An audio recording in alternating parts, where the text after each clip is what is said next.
Most cyclists buy the wrong lights, not because they don't care about safety, but because the choice is overwhelming. I'm going to tell you how to avoid wasting money on something that doesn't work for you. Some people grab the cheapest light they can find online, only to discover it barely makes them visible.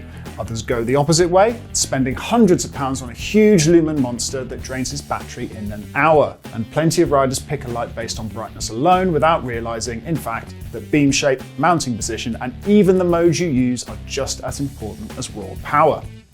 That's why in this video, I'm going to show you how to choose the right lights for your riding. Whether that's for a simple urban commute, evening training rides on dark country lanes, or adventures that head off into the unknown, I'll cover everything you need to know. Before we get started, a quick thanks to Magic Shine for sponsoring this video. They've supplied all the lights you'll see here, so I can show you real-world examples of all the options. But don't worry, everything I'm about to tell you applies to practically all light brands out there. Let's get into it then, starting with front lights. A front light can perform two functions: to help you see where you're going, or to enable others to see you. Seems obvious, right? But not all lights are created equal. Some are designed to light the way, like this Magic Shine Evo 1700, and others are designed to simply attract attention. With the latter, these rarely put out enough focused light to illuminate the path in front. That's not always necessary. If your riding is limited to well-lit streets and urban roads, then these little compact units are all you're really going to need. They also tend to be lighter and cheaper, because they don't need all the extra stuff like lenses, more powerful LEDs, larger batteries, and electronics inside to do their job. But if you ever ride in an environment where there's not much ambient light around, you're going to need that light down on the road to see where you're going. In that case, you want to be looking at something with more power and a focused beam.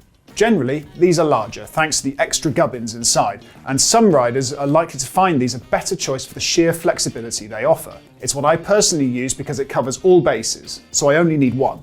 So what are the things you should look out for? Light power is usually expressed in lumens, which is literally a measure of the total light emitted.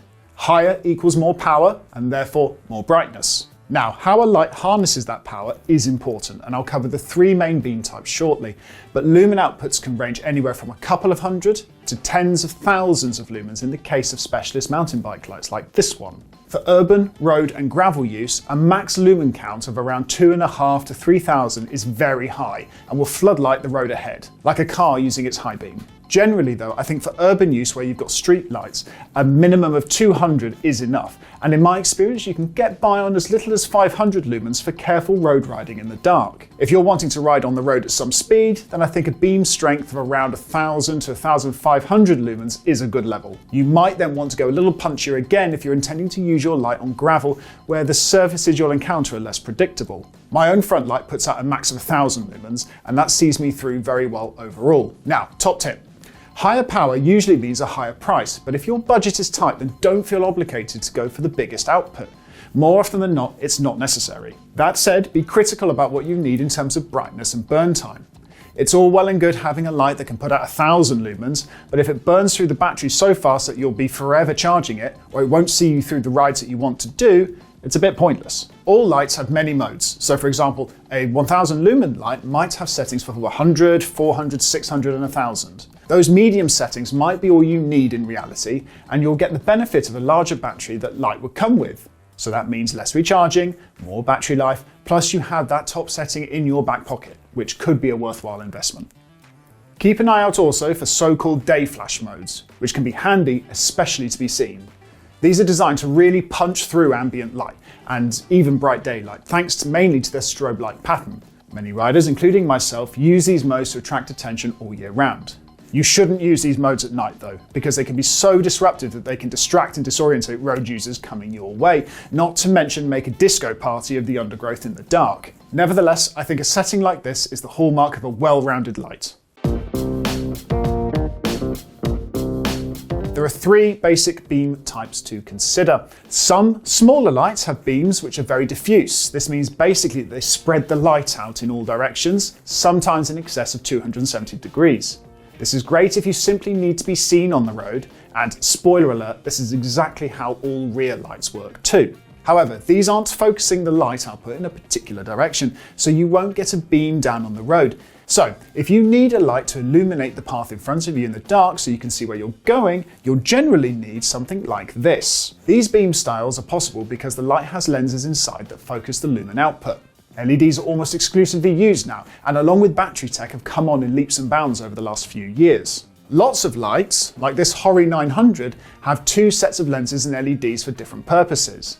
But generally, you'll find that a focused beam will offer a central circle of light, which then bleeds off into the surrounding area. Different brands have different takes on the best beam shape, and we make sure to capture these and show them off in our independent reviews on BikeRadar.com so you can see what might work best for you. The third beam shape to consider is a cutoff beam. As with this Hori 1300S, you'll get a shaft of light with a defined boundary, and that means you aren't going to cause as much glare to other road users, but still get the essential light you need to see by. Sometimes these come with a high beam setting so you can just flick between the two just like you would in a car, but whether you prefer a standard beam or a beam like this largely comes down to personal preference. That is, of course, unless you happen to ride a bike in Germany, in which case all lights, front and rear, are governed by STVZO regulations. It'll take too long to get into the detail of those here, but you'll find these have strictly regulated cutoff beams and no flashing modes to meet local road safety regulations. If they interest you specifically, we have a guide on those over on BikeRadar.com,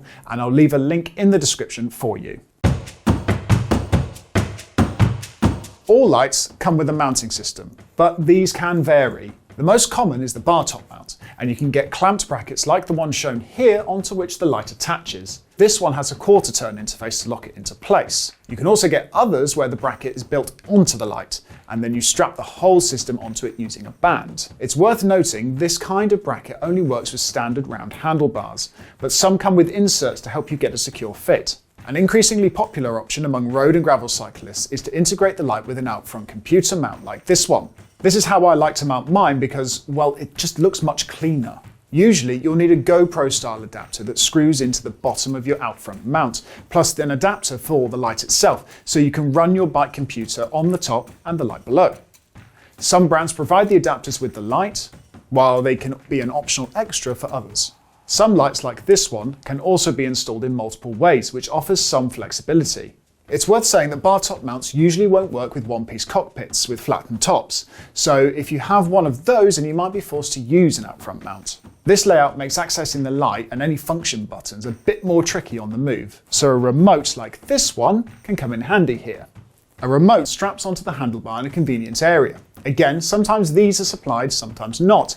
I don't use one personally, but I've given a few a try and I can see their appeal. Bottom line, it's worth factoring adapters and the need for a remote into your budget if you want this setup for a front light. You may also want to consider a secondary helmet-mounted light, especially for off-road riding. These can offer extra visibility around corners especially because they'll point in the same direction as your head. So that's front lights covered, but what about rear lights? Rear lights perform one main function, to draw attention to you. I always ride with a rear light on my bike, come day or night, rain or shine, all year round. These don't need a focused beam to light the way, so are similar to attention-drawing front lights with a wide viewing angle. Given rear lights are all about being seen, generally speaking you should look for both static and flashing modes, including a higher powered day flash mode, unless of course you're living in an STVZO governed area. So max brightness for rear lights ranges from around 50 to 300 lumens, and some even up to 500. That's a lot less than you get from front lights, but that's fine. Ultimately, you don't want them blinding road users behind you. I've tested many rear lights over the years, and the most powerful settings on the most powerful rear lights are eye-searingly bright. The distinctive flash patterns are also quite shocking. You definitely don't want to be using those day flash settings at night, but they can be useful in, say, foggy conditions. In my experience, 150 to 300 lumens is punchy enough for all riders and all rideable situations. A rear light, obviously, is mounted so it points backwards in view of approaching road users. You can do this on the seat post or the seat stay, while some come or can be fitted with saddle rail brackets for under-saddle mounting. Obviously, you want to be seen, but it's usually considered good manners to angle the light downwards slightly if you can, and avoid using the most powerful settings at night just to save blinding road users coming up behind you. Lots of rear lights will come with a mould, insert or spare mounting strap to help it fit to an aero seat post. You can also sometimes find models with magnetic attachments. As it happens, I run 2 lights on my winter commuter bike like this, one under the saddle and another light on the seat post. This gives me a spare on the road, or when I want, I can run both using different modes, one flashing and one static. There's no rule for getting this balance right. Flashing rear lights arguably draw more attention, but are sometimes criticised as being distracting or not offering that constant reference point to judge distance. On the other hand, static lights offer more consistent reference point and can help other road users gauge closing speed and so on, but aren't always deemed to stand out enough in a busy urban environment, especially when there are lots of other lights to compete with. So, I personally like to run both if I can. However, we're talking about the cherry on the cake here. One good quality rear light will still do the job, and some even blend static and pulsing light to combine the 2 functions in one unit. While they're not essential, the latest lights sometimes have a range of clever features to make them more appealing to your specific use case.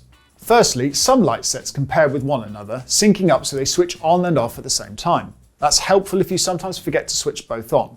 Similarly, some lights will turn themselves off if you forget to after a ride. That's something I find really useful and means you won't accidentally drain the battery. This Hori 1300S light has both of these features. Some front and rear lights also have ambient light or radar sensors, so they can automatically change their mode to suit the conditions. This can be handy and remove the need for a remote in some cases, but you need to be willing to let the light judge the conditions and pick the mode it thinks is most appropriate. Radar rear lights are a subcategory in themselves, and we've tested many of the latest options. Let us know in the comments down below if you want us to make a video on the best radar lights out there. This CME R300 is a good example of a radar light. It pairs to a computer to offer a display of where the traffic is behind you while changing its mode to boost your visibility. You may also find rear lights that can temporarily change modes when you slow down. Again, this is a useful feature that draws attention to you when you potentially need it most, and one I like to make use of. But depending on their sensitivity, these clever lights can draw battery power more quickly and make burn times less predictable. Some lights also have features designed for group rides. These can sense when other riders are around you and reduce the light accordingly to save blinding them. Some can even link together to flash in unison, but you usually need to be running the same lights, or at least the same brand with the same capability. The handy thing is most, if not all, of these features can be switched off if you don't need them. But then, as with any purchase, you should consider if you really need them at all, because it might save you some money if you don't. That's everything covered. So, to wrap up, here are 5 main things you should remember when buying bike lights. Number 1, understand what you really need the light for. That'll dictate the light type and number of lumens you need. Number 2, make sure your light has enough battery life when using the modes you'll need most often. Number 3, does the light you're buying come with a mount that'll fit your bike? If not, you might need to budget for extra. Number 4, consider a light with a daytime flash mode if you want to be seen year round in all conditions. And number 5, lights are getting smarter than ever, but only pay for the features you're likely to use. Above all else, buy the light that fits your riding, not just the cheapest one or the biggest and brightest one. If you're watching this and have your own advice about the bike lights you use, then let us know in the comments below. I'd love to hear about your ideal light setup. Finally, thanks again to Magic Shine for providing all the lights you've seen here in this video. In the meantime, be sure to like this video and subscribe to the channel so you don't miss another video like this. If you fancy sticking around for another video right now though, why not check this one out here?